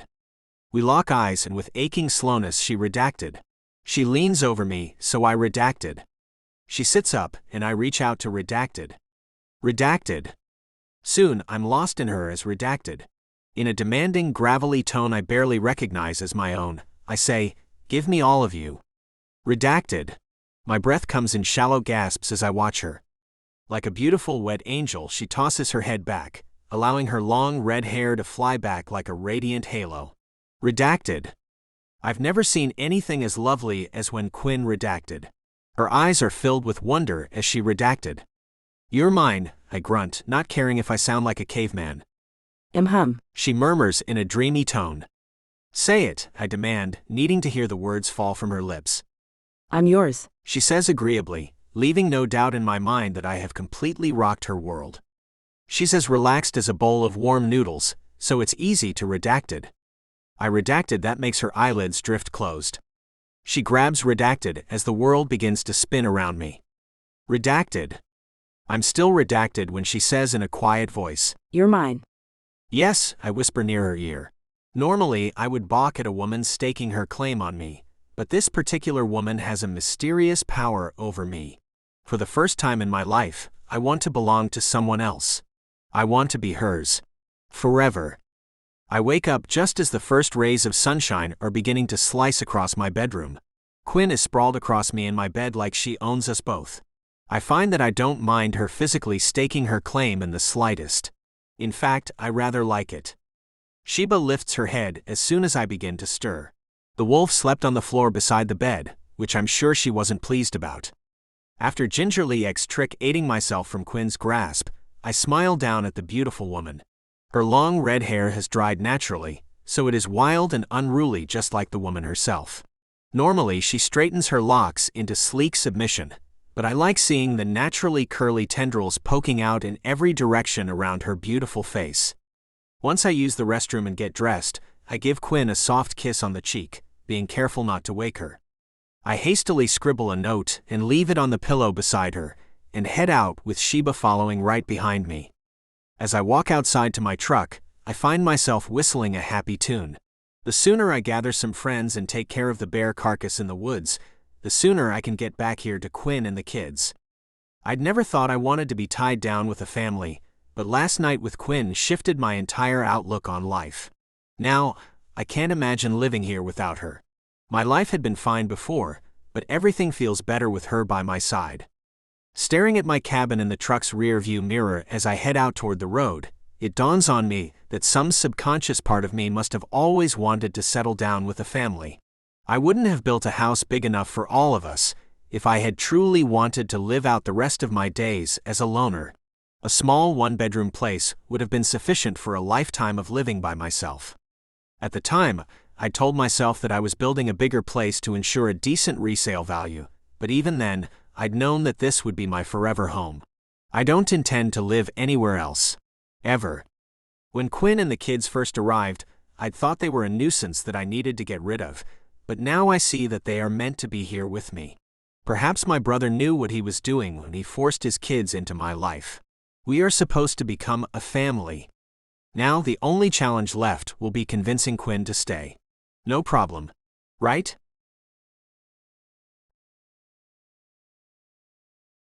The first thing that hits me, even before I open my eyes, is the delectable masculine scent. Boone's bedroom and everything in it has an outdoorsy scent with hints of pine, babbling brook, and fresh air. I'm not sure how clean water and air can have a smell, but if they do, this is it. I breathe in deep, savoring the pure Boone-ness of it all. I can't get enough of it, and as my brain begins to fully awaken and function at full capacity, that realization terrifies me. This is not the life I want. As wonderful as Boone and the kids are, I cannot spend my life out here in the middle of nowhere. I have a career and a life in the city. I like shopping, eating brunch, socializing with my friends, and going out on the town. A big night out here probably consists of stargazing and hunting. Living in a rural area is not the kind of lifestyle I dreamed of as a kid, and it's not the one I want now. Boone is fantastic and I love the kids, but this place simply is not right for me. The longer I stay here, the more confusing it will become for all of us. It would be too easy to get attached to these three lovable lugs and give up on my own hopes and dreams. I can't allow that to happen. Even before I open my eyes and turn over, I know Boone isn't beside me. His reassuring warmth and loving touch that I enjoyed throughout the night is noticeably absent. When my eyelashes finally flutter open, I am surprised to find a folded note on the pillow beside me. Love your curls. B. His handwriting is as messy as I would have expected, yet I find myself beaming at the sweet words. He even drew a lopsided heart beside the B. Most people never see my hair in its naturally curly state, because I straighten it smooth every morning. Reaching up, I fluff my hand through the soft ringlets.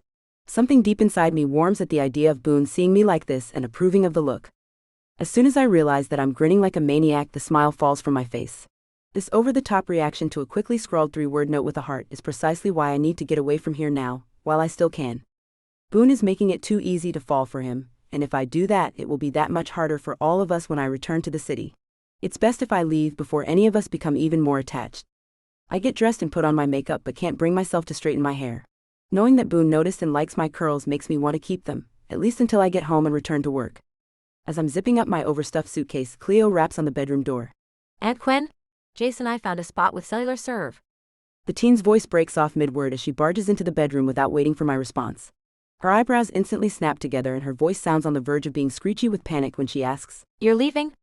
Trying my best to remain calm, I answer, yes, it's time for me to go. Take me with you. The girl pleads.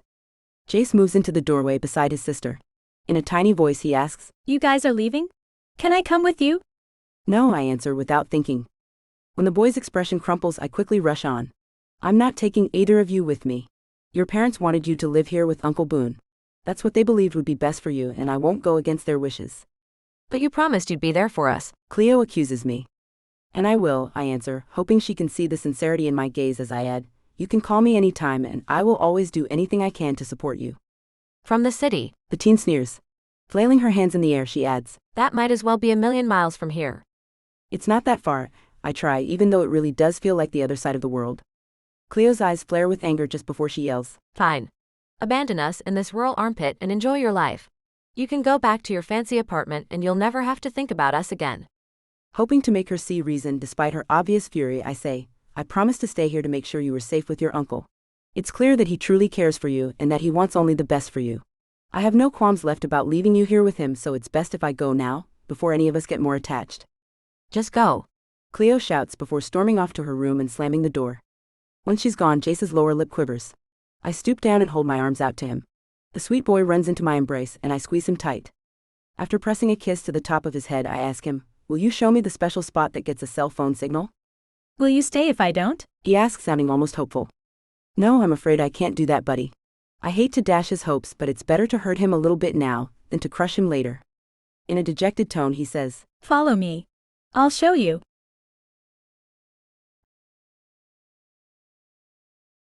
It has been almost 2 weeks, and I still can't quite believe Quinn is really gone. After our world-rocking night together, I'd been off in the woods convincing myself that we were forging a forever love for each other, while she had been packing her things to escape. Nothing about her sudden departure makes sense, yet here we are. I've reviewed every moment of our night in each other's arms over and over in my mind. I have absolutely no doubt that she enjoyed herself just as much as I did. In fact, that's the only idea I can devise to explain why she left. Perhaps she liked being with me so much that it scared her away. It frightened me too, but I was ready to lean into the fear and commit to her. She went the opposite direction and ran away. I suppose it's for the best that she left before the kids and I grew to depend even more on her, but that doesn't keep it from hurting. Now that I know what it's like to sleep with Quinn by my side, the nights alone in my bedroom are impossibly long. Sheba has reclaimed her sleeping spot sprawled across the foot of the bed, but having the wolf as company is nothing like curling up with the woman of my dreams. Even though my house seems full with the kids constantly underfoot, it still somehow manages to feel lonely without Quinn. We've gone about our business as best we can, but I can tell the kids miss her too. She was the glue of our little family, so nothing feels quite right without her. I can only hope the ache of missing her eases with the passage of time. Today has been a great day. Only one thing would have made it better, but she doesn't want to be here, so I do my best to force that thought out of my mind. I took the kids fishing and Cleo caught the biggest one. She seems quite proud of her catch and has even agreed to taste it, as long as I take care of cleaning and cooking it.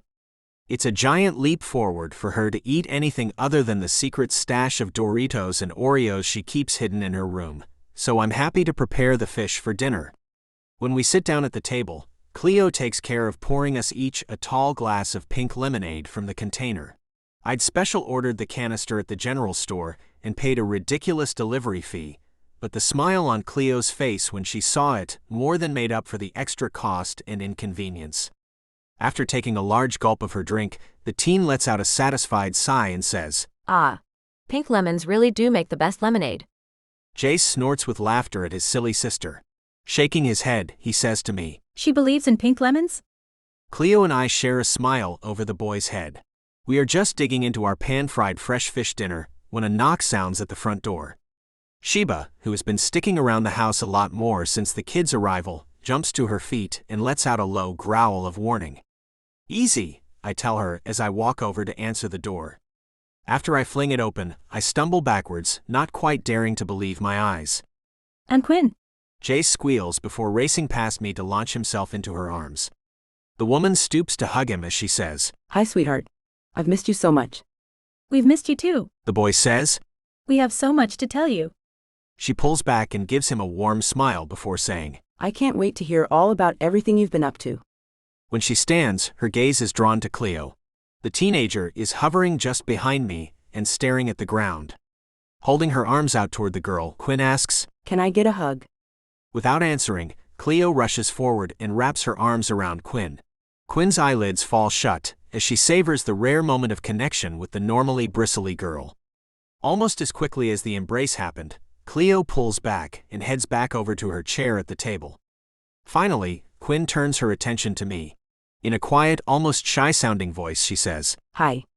Hi. I answer, wondering what this visit means, but not daring to hope she might be here to stay.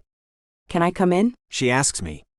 Feeling rude for failing to invite her in on my own, I move aside in the doorway and say, Oh, of course. Please come in. She turns behind her to grab the rolling suitcase. Not wanting her to struggle with it, I reach out to take it from her. Trying my best to ignore the tingling awareness that sizzles up my arm when our hands brush together, I wheel the suitcase inside and close the front door behind Quinn. Unfortunately, the bag doesn't seem heavy enough to hold more than a few days' worth of clothes. She stands in the middle of the living room and awkwardly licks her lips. Her hands are stuffed into the pockets of her jacket, as if she doesn't know what to do with them. We were just eating dinner. Are you hungry? I ask her. Starving. She answers, sounding relieved. As I go to the kitchen to retrieve a plate and silverware for her, she settles at her former chair at the table. Plain food leaves a lot to be desired. She explains as she takes a healthy portion of fish. This looks delicious. I caught it myself. Cleo brags. It's obvious by Quinn's raised eyebrows in my direction that she also noticed the excitement in the teen's normally monotone voice. The girl usually goes to an extreme level of effort to sound perpetually bored, but it's obvious that she is proud of her fresh catch. Appearing appropriately impressed, Quinn asks, Really?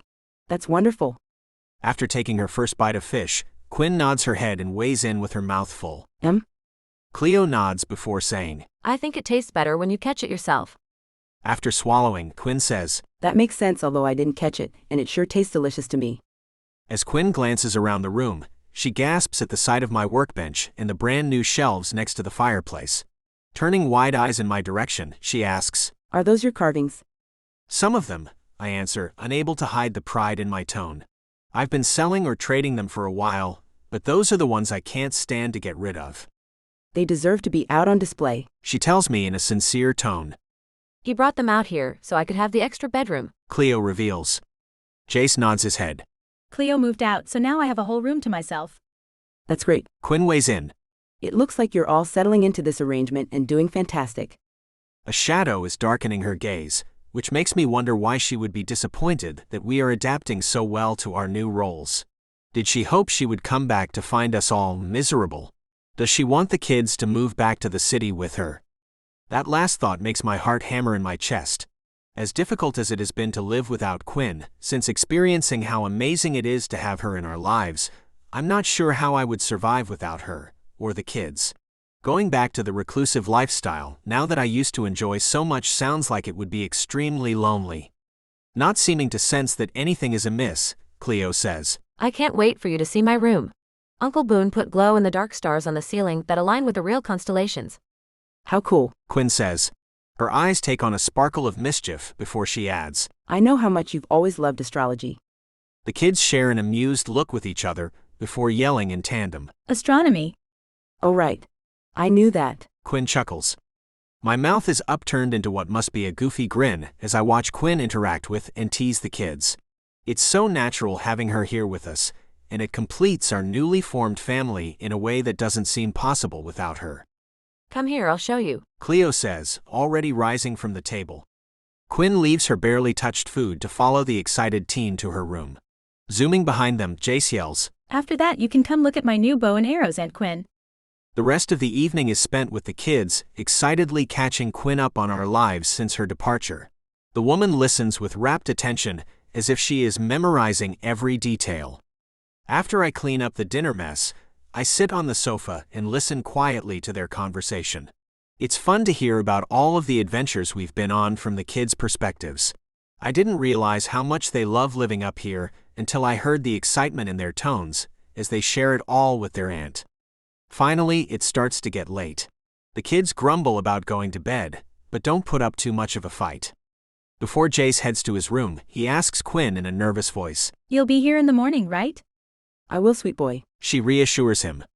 Although the answer was meant for the child, I can't help but let out a sigh of relief at the knowledge that she's planning to stay for at least a little while. I won't let this opportunity pass by to convince her to stay for good.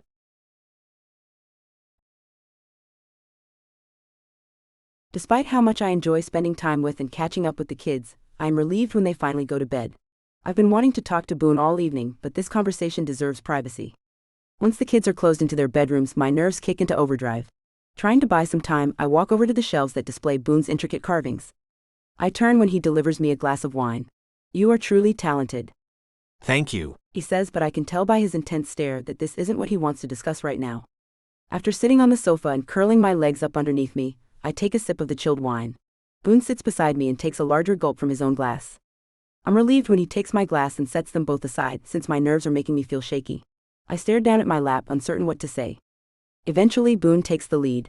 It's wonderful to see you, Quinn, but I have to ask, what are you doing here? I'd known this was coming, but the words I mentally rehearsed on the plane won't emerge. Instead, my mind goes blank. Stalling and hoping to quench my parched throat, I grab my wine glass and take a gulp before setting it back down. Boone waits patiently for my answer. Finally, I say, first off, I want to apologize for how abruptly I left. I was scared of falling too hard for you and needed to get away, but I shouldn't have bolted without at least telling you goodbye. He nods his head solemnly. It isn't the absolute forgiveness I'd been hoping for, but it's better than nothing. When he asks me what I want, I immediately answer, I want these kids to be happy. No, what do you want for you? He clarifies. I thought I wanted to get back to the city, but nothing felt right when I was there. The traffic, crowds, noise, and smog annoyed me. I wanted to breathe in deep and have space to spread out. Being back in the city made me feel cramped, almost like I was in a cage. Even though it's an odd way to describe it, Boone agrees with me. That's exactly how I feel when I'm surrounded by too many people. Relieved that he doesn't think I sound like a crazy person, I continue. I tried to jump back into my work, but high fashion, which I've loved all of my life, began to feel silly and over the top. At this, Boone's thick eyebrows bunched together. You shouldn't change things about yourself that you've always been drawn to. I'm not. Not really, I answer quickly. After taking a deep breath to gather my thoughts, I add, fashion is still an important part of my life. I love finding clothing and pops of color that help people look their best, just like I always have. Hoping my words accurately convey my feelings, I continue. Since spending time here, my views on what matters to me have shifted. Now I'm more concerned with quality fabrics and durable textures than what the latest runway cut or style is. I'd like to be a stylist who brings a modern, affordable, practical, and stunning wardrobe to women who don't have as much access to the latest fashions. I can help them find flattering, classic clothing that will last for years and still look up to date. That sounds like a worthy goal. Boone weighs in. Excited to share my plans with him, I tell him all about the research I've done and my plans to install satellite internet to stay connected with the outside world. Looking deeply into my eyes, he asks, So you came back here for a job? Yes, I answer quickly. At his crestfallen expression, I rush on. But that's not all. His downcast gaze pops back up to mine. He leans toward me with cautious optimism evident in his expression. What other reasons did you have for returning? I miss the kids so much, I answer honestly. His voice is husky when he asks, Did you miss anyone else? My eyelids are heavy from his nearness as I answer, yes. Who else did you miss, Quinn? He asks me as our lips hover close together. I missed you. So much. I answer before bridging the gap between us. Our kiss is tender and desperate, as we both pour the emotions of the past 2 lonely weeks into it. When Boone pulls back, I immediately miss having his sweet lips on mine. In a scratchy voice, he asks me, How long are you staying this time? My heart hammers rapidly in my chest when I answer, I was hoping you'd let me stay here indefinitely. It's a bold request. The significant surprise that surfaces in Boone's gaze makes it obvious this isn't what he was expecting me to say. I hope my forward request doesn't scare him too much. After a long moment, Boone's lips curve up into a lopsided grin before he says, I think that can be arranged. Phew. I already gave up my apartment in the city and am having my stuff shipped here, I reveal. You were pretty confident that I would take you in and let you stay here, huh? He teases me. I hoped you would because I don't want to live another day of my life without you or the kids, I tell him. Same. He says before crushing his lips to mine. With that passionate kiss, our fate is forever sealed. When we reluctantly pull apart, Boone stands, lifts me into his arms, and carries me toward our bedroom to begin our marvelous happily ever after.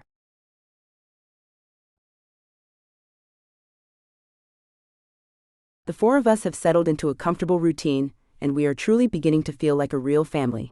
The kids still bicker and Cleo likes to complain, but the spark of life that dulled in their eyes when their parents died glimmers now with renewed joy. Boone is more considerate, sweet, and loving than I ever would have imagined. He makes me feel like the luckiest woman alive, but that doesn't mean our family doesn't occasionally have a light-hearted tiff, like the one I'm about to start this morning. I glare at the steaming mug in front of Cleo before telling her, you really shouldn't be drinking coffee. I need it to wake up and warm up. She grouches. Oh, you do not, I snap as I blow on my own mug of the dark brew. Then give up yours. She demands. Unable to keep from smiling, I say, not on your life. I want to try some. Jace announces from his spot at the table. I gape at Boone when he delivers a steaming mug to the boy. What the heck are you doing? You're going to stunt his growth. That's an old wives' tale, Boone says with an overabundance of confidence. Jace's huge eyes prove that he's just as surprised as I am that Boone is letting him try coffee. After mimicking us by blowing on it, he takes a tentative sip. It's obvious by his scrunched expression that he doesn't like the taste. Unwilling to admit that, he says half-heartedly, Yum. His fake reaction makes us all chuckle as we get moving to go our separate ways for the day. Boone leans in to give me a sweet kiss before whispering, that will likely be the end of him wanting coffee for a while. You better hope so, I answer redacted. When Boone redacted, Cleo says, You. Gross. There's no time for any of that, you two. We have to get going. Tonight? Boone asks me, lifting his brows suggestively. Absolutely, I agree, already looking forward to it. I've been thinking about our planned rendezvous all day. It seems like no matter how much of himself Boone gives me, I always crave more. Luckily, I'm busy enough with work to take my mind off how much I want him. When dinner time finally rolls around, I'm relieved to be back with my favorite people. While the kids set the table and tell us stories about their days, Boone makes his grandma's famous spaghetti and meatballs recipe, and I pour us both a glass of wine. Cleo hints that she may be mature enough for wine since she loves coffee, but I put my foot down at that. She takes the rejection well, so I say, You can try some wine one of these days, but it needs to be on a special occasion. Every day that I get to spend with you feels like a special occasion, Boone tells me as he turns to dump the al dente pasta into the strainer in the sink. Cleo makes a gagging sound in her throat, but I can tell by her upturned lips that she secretly likes how affectionate her uncle and I are with each other. Once we are seated with our plates, I say to Boone, it smells delicious. I'm starving. Just as I pick up my fork to dig in, my cell phone begins blaring from the coffee table. Boone lets out an exasperated sigh as I run over to grab it. This is why I didn't want to get satellite service. People won't give us any peace. One glance at the screen tells me that the incoming call is from my sister, Kendall.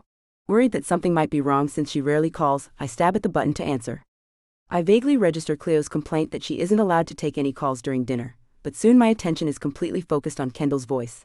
It's hard to make out exactly what she's saying since she's crying, but I manage to get the gist of it. Although I try my best to help calm her down, she isn't having it. Snuffling, she says, you won't believe who he was in the shower with. It's tempting to tell her it doesn't matter who she caught her boyfriend with. He's obviously a cheater and she's better off without him, even if she can't quite see that in this emotional moment. He was with someone we both know and tried to love, she hints. The blood drains from my face. My voice sounds as stunned and appalled as I feel when I say, she didn't.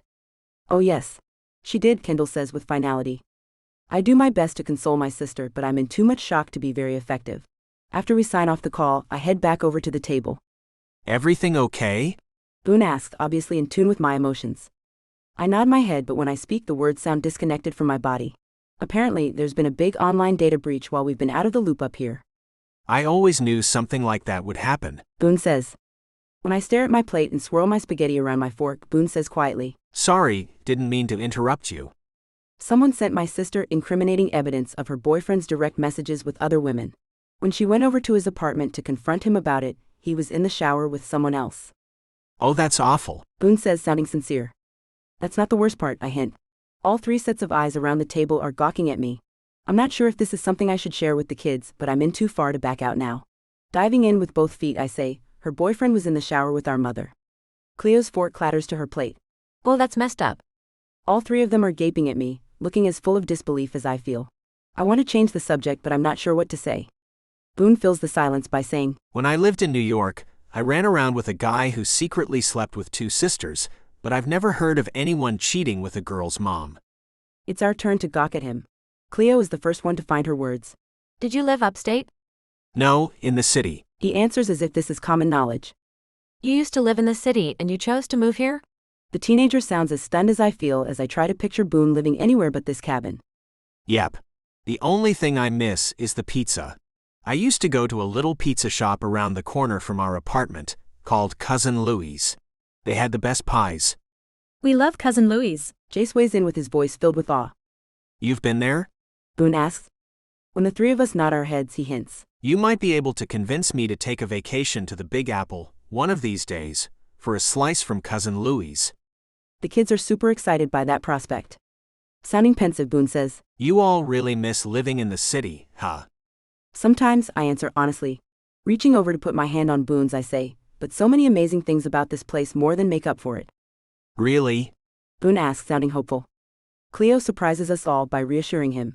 Yes, really. There is nothing in any big city that can compare to the rooftop Aurora Borealis viewing parties we have here. Pride is shining in Boone's eyes as he grins over her praise of the place he loves so much. With a mischievous glint in his gaze, Boone turns to me and says, I can only think of one thing that would make this night any better. What's that? I ask, truly curious and ready to do anything I can to make it happen. His voice is husky when he stares directly at me and says, I want to devour a fresh, juicy, plump strawberry. My eyelashes flutter as I try to figure out if he's referencing what I think he is talking about right here in front of the kids. Words fail me as I try to act normal. Oh, I go my. Cleo gives me a strange look. Are you having some sort of nervous breakdown? She's fine. Boone assures the teen. But your aunt and I are going to bed early tonight. Don't knock on our bedroom door unless the house is on fire. Cleo pretends to be disgusted by his bold insinuation, but I hear both kids giggling as their uncle whisks me into his arms and carries me to the bliss that awaits us both in our bedroom. The 2 people who were supposed to love Quinn's sister Kendall the most betrayed her. Heartbroken, she gets in her car and drives until it breaks down. Is the mysterious man who rescues her too good to be true? Find out in Arizona Artist.